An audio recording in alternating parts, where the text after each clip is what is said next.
अस्सलाम वालेकुम और सुबह खैर आप दोनों को। सलीम खालिक साहब, सबसे पहले आपकी जानिब आऊंगी, क्या कहेंगे हफ्ते के दिन जो हमने परफॉर्म किया उस पर?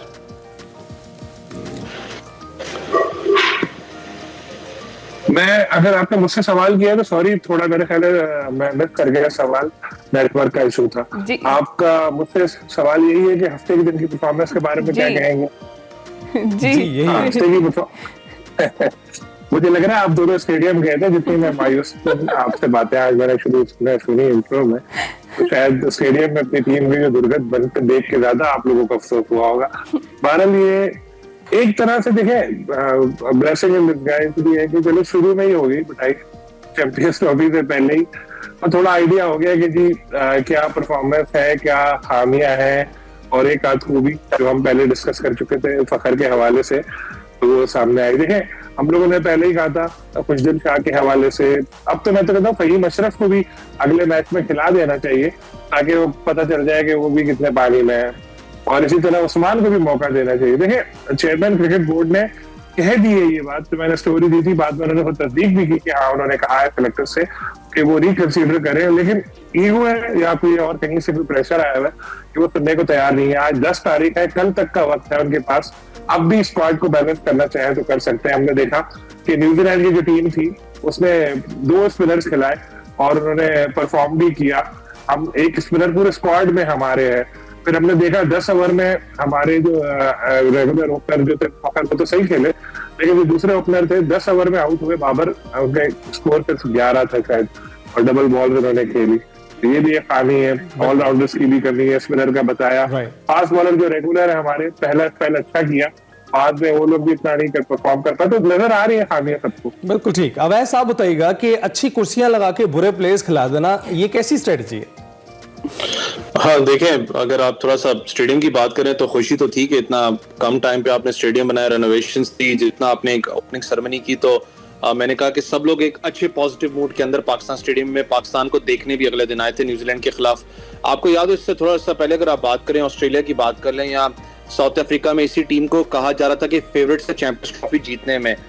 1-2 चेंजेस की वजह से आपके सामने की सूरत हाल है, जिस तरीके से आपकी टीम का डाउनफॉल हुआ, उस्मान खान को आप वापस लेके आए, आपने खुशदिल शाह को चले, अगर मैं पिछले मैच की बात करूं, आप ऑलमोस्ट इस ट्राई नेशन सीरीज के फाइनल से बाहर हैं, क्योंकि आप जो मार्जिन से हारे हैं बहुत मुश्किल होगा कि उसको आप कवर कर सके, इतना आसान आपके लिए नहीं होगा। अब बहुत से लोग शायद मुझसे डिसएग्री भी इस चीज पे कर रहे थे, मैं खुद भी चाह रहा था कि यार कोई मसला नहीं होता अगर आप हारते भी हो, क्योंकि ये आपके लिए बेस्ट मौका है, जो सलीम खालिक साहब भी कह रहे हैं कि आप अपने कॉम्बिनेशन को ट्राई कर सकते हो। 11 तारीख जो कि कल है, उससे पहले कि आपको पता लग जाएगा कौन कितने पानी में, हमने किसको चेंज करना है किसको नहीं करना। लेकिन आपने शायद एक बैकग्राउंड ऑफ द माइंड एक चीज बनाई हुई थी, क्योंकि आपको पता खबरें आने लग पड़ी थी कि तैयब ताहिर को शायद चेंज किया जाएगा, सुफियान मुकीम को लाया जाएगा, और अकल के दुश्मनों वो बैट्समैन है तैयब ताहिर, वो खेलता ही ऊपर डिवीजन के ऊपर रहा है, वो जिस पोजीशन पे खेलता है वो एक बैट्समैन की पोजीशन है। आप एक बैट्समैन को स्पिनर के साथ कैसे डोमिनेट कर सकते हो, ये मुझे समझ से बालातर था। फिर उसने ऊपर से एक अच्छी चीज की कि उसने 30 बड़ा जबरदस्त किया था, अनफॉर्चुनेटली वो कैच आउटस्टैंडिंग था जो उसका पकड़ा गया, तो वो फिर एक मैं कहता हूँ कि प्रेशर इनके ऊपर आ गया। भाई अब तो शायद पोल हमारी खुल चुकी है, जो सलीम खालिक साहब भी बात करें, ये करना पड़ेगा आपको। देखें आप अगर चाहते हैं कि आपकी जो टीम स्ट्रॉन्ग यूनिट है चैंपियंस ट्रॉफी के अंदर, उस्मान खान था, फहीम अशरफ था, आपने उनको मौका क्यों नहीं दिया ताकि आपको पता लग जाता कि ये कितने पानी में है, और ये बहुत अरसे के बाद ओडीआई क्रिकेट के अंदर वापस आएंगे। फहीम अशरफ ऑलमोस्ट 2 साल के गैप के बाद आएंगे। उस्मान खान ने जो अभी रिसेंटली खेला है वो T20 खेला, ओडीआई क्रिकेट नहीं खेला, तो आपको पता लग जाता है कौन सा लड़का किस पोजीशन पे खेल रहा है। लेकिन अनफॉर्चुनेटली आपने नहीं खिलाया, कल आखिरी तारीख है यहाँ पर। लेकिन पाकिस्तान का जो सबसे बड़ा जो फ्लॉ आपको नजर आया था वो बैटिंग पे तो मैं आऊंगा, बॉलिंग यूनिट पे भी आया था। आप आखिरी ओवर्स में देखें ना कि आपके बॉलर्स को कितनी मार पड़ी है, ये नजर आता है कि आपके पास डेप्थ ओवर का बॉलर नहीं मौजूद, आप उसमें स्ट्रगल करते हुए नजर आए हैं। लोग कंपेयर करते हैं आपकी परफॉर्मेंस को ऑस्ट्रेलिया के साथ, देखें ऑस्ट्रेलिया के अंदर कंडीशंस डिफरेंट थी, मैं इस चीज के ऊपर बार बार जोर देता हूं। आपके प्रोग्राम में, अपने प्रोग्राम में पिछले बेशक निकाल के देख लें वीडियो, जिसमें मैंने बात कही है कि आपकी टीम अगर 300 सवा 300 खा लेती है, क्या आपके बैट्समैन के अंदर इतना दमखम है कि उसको परफॉर्म कर सके, उसको चेज कर सके, वो साहब आपको नजर आ रहा था। हाँ। लेकिन बॉलिंग यूनिट के अंदर आपको जो डेप्थ ओवर का, अब्बास अफरीदी की इसलिए बात हो रही थी कि उसको कैरी आपको करना चाहिए था, हारिस रऊफ नहीं थे, वो इंजरी की वजह से बाहर चले गए। आई डोंट नो, जो रिपोर्ट अभी आ रही है शायद वो अगला मैच भी ना खेलें, तो उनका जो एक डेप्थ ओवर का एक स्पेल होता है वो आपको कल मिसिंग फैक्टर आपको नजर आ रहा था। पाकिस्तान की बैटिंग की बात करें, बाबर को तो आपने ओपन करवा लिया कह के कि आप ओपन कर लो फखर जमान के साथ, लेकिन जो आपका ओडीआई क्रिकेट का जो मिडिल ऑर्डर है वो सारा सस्टेन ही बाबर पे करता है। आपने उसको जब ओपन करवाया तो आपकी पोल मिडिल ऑर्डर के अंदर खुल गई, सस्टेनेबल था ही नहीं। तो पाकिस्तान स्टिल मैं कहता हूँ कश्मकश में है। आई डोंट नो कि क्या सूरत हाल बनती है। आज अच्छी चीज है कि नेट सेशन आज इनका होगा। तरीकाकार तो ये होता है कि आप एक मेडिकल रिपोर्ट बना के कहते हो लड़का फिट नहीं है, या जानबूझ के गेंद मार दे तो उसके घुटने पे कहते फिट। तो कुछ ना कुछ आपको करना पड़ेगा क्योंकि ये सूरत हाल अच्छी नहीं है चैंपियंस ट्रॉफी। सही है। तो सलीम खालिद साहब, जिस तरह से हमने देखा था कि तनकीद भी बहुत ज्यादा हुई थी और फिर परफॉर्मेंस ने साबित भी कर दिया वो सारी चीजें, अवैस बार बार यही कह रहे हैं कि एक दिन है, अभी भी कुछ किया जा सकता है। तो आपको लगता है कि अपने फैसले में तब्दीली की जाएगी और किसको किससे रिप्लेस किया जा सकता है अगर तब्दीली की जाती है तो? वैसे जो बात बोली है ना, आप गेंद मार दो, उसमें भी है टाइम। कल तक इसकी नौबत नहीं है। बगैर रीजन के कल तक टाइम है, उसके बाद फिर रीजन देना पड़ेगा। रीजन देना पड़ेगा।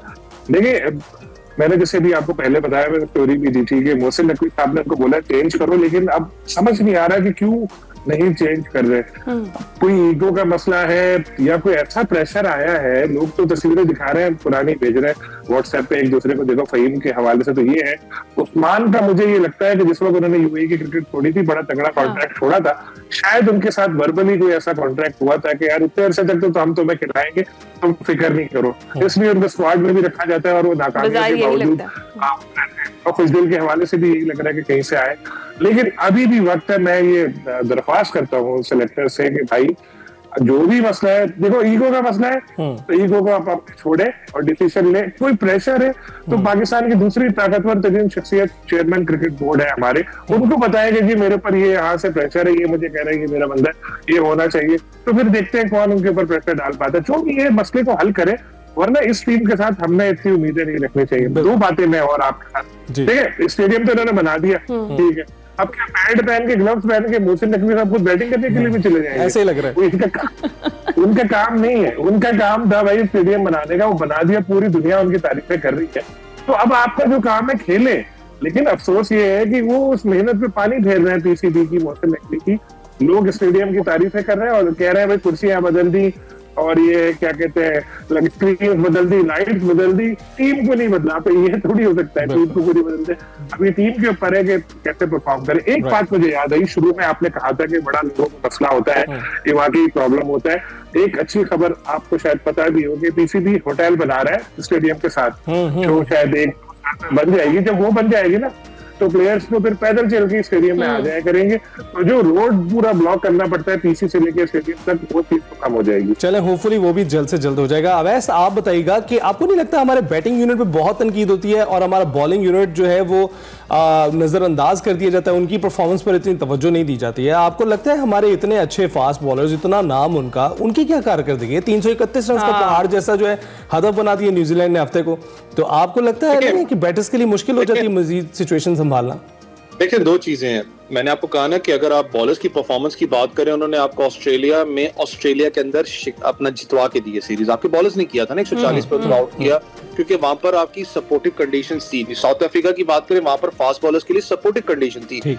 जब आप इसकी बात करते हैं, जब आप पाकिस्तान की कंडीशंस में बात करते हैं, आपने दुबई के अंदर जाके खेलना है, तो आप एक स्पिनर के शॉट हो, जो कि मैं एक जेन्युइन स्पिनर की बात कर रहा हूँ। इसलिए बात हो रही है ना कि जब आप खुशदिल शाह को आप लेके आए थे तो आपके ज़हन में था कि शायद पार्ट टाइम स्पिन भी कर लेगा, साथ में बैटिंग भी कर लेगा। वो आपके लिए पहले मैच के अंदर वो बड़ा एक ड्रोना ख्वाब आपको नजर आया, वो कोई नहीं कर सके अच्छा परफॉर्म। तो इसलिए कहने की उसके ऑल्टरनेट की बात हो रही थी।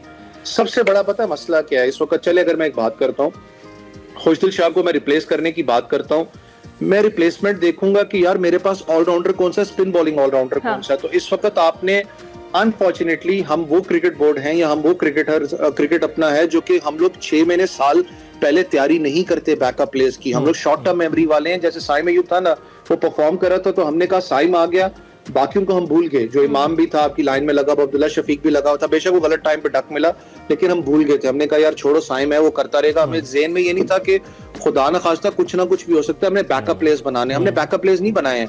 ऑल्टरनेट आपका फिर नाम आ जाता है शादाब खान को आप लेके आओ जी अपना टीम के अंदर, क्योंकि आपने फिर मैं कह रहा हूँ नया फेस नहीं बनाया उस लेवल पे जाके चैंपियंस ट्रॉफी में पाकिस्तान को कम्पीट करे। ये बहुत बड़ा एक चैलेंज आपके लिए। दूसरा, जब आप बॉलिंग यूनिट की बात करते हैं, यहाँ पर आप पिछले मैच में भी देखे वो 2 स्पिनर्स के साथ गए। अभी भी आप न्यूजीलैंड टीम को देखें तो उनके पास 2 स्पिनर्स मौजूद हैं।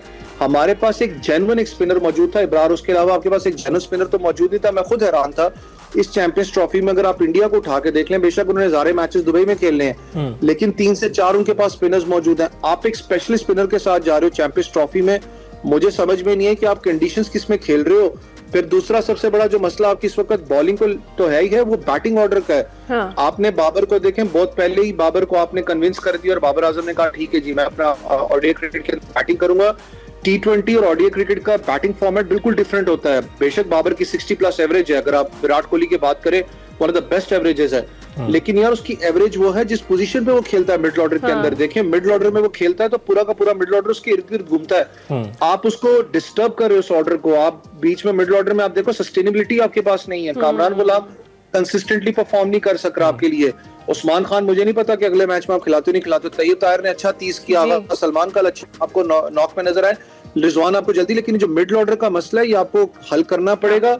ये शॉर्ट टर्म प्लानिंग है। फिर मैं कह रहा हूँ कि आप ट्राई नेशन को शायद जेन में या चैंपियंस ट्रॉफी के स्टार्ट में कह रहे हो कि बाबर ओपन कर लेगा, ये बहुत इशू बनने वाला है आपको, और आपको नजर आ रहा है इस चीज का। सलीम खालिद साहब, जिस तरह से अभी अवैस ने कहा है कि बाबर के साथ ओपनिंग, आपको लगता है कि बाबर जो है बड़े वो कॉन्फिडेंट होकर खेल रहे थे? क्योंकि हमें तो डरे डरे से दिखाई दिए और बार बार वो फखर को ही कह रहे थे कि वो आगे रहें और वही करते रहें परफॉर्म, लेकिन आपको लगता है कि अगले मैच में बाबर से करवानी चाहिए ओपनिंग? देखिए अगर बाबर से नहीं करवाएंगे तो किससे करवाएंगे? रिजवान खुद थोड़ी आ सकते हैं, क्योंकि हमारे पास हमने भी ऑप्शन लिया है, एक ही रेगुलर ओपनर है हमारे पास, फखर एक ही रेगुलर ओपनर है। फिर तो वैसे ही बना देंगे तो बाबर भी मेरे ख्याल ये भी खिलाएंगे। लेकिन बात ये है कि बाबर का कॉन्फिडेंस लेवल वैसे ही लो चल रहा है। एक बंदे के कॉन्फिडेंस, अगर बाबर अपनी पीक पर होते तो बाबर कहते जाओ मैं नहीं कर रहा अपना, जो करना है कर लो, मैं अपने नंबर पे खेलूंगा। अभी बेचारे वैसे ही प्रेशर में है, स्कोर उनसे कंसिस्टेंसी से हो नहीं रहा, तो वो जो उनको बोल रहे हैं वो मान रहे हैं वो। लेकिन ये बाबर के साथ भी गलत है कि एक बंदे का कॉन्फिडेंस वैसे ही लो हुआ है और आप उसके ऊपर जबरदस्ती करके आपने उसको ओपनर बना दिया। और बात यही है कि स्पिनर्स के खिलाफ उनसे खेला ही नहीं जा रहा। इस मैच में भी यही हुआ कि जैसे ही स्पिनर आया वो आउट हो गया। पेसर्स पे तो फिर भी खेल रहे थे।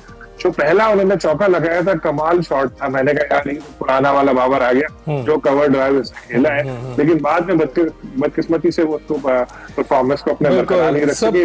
सबको सलीम साहब, सबको उसी बाबर का इंतजार है, वो पता नहीं कहाँ खो गया है। बहुत शुक्रिया आपका और अवैस आपका, आप दोनों का।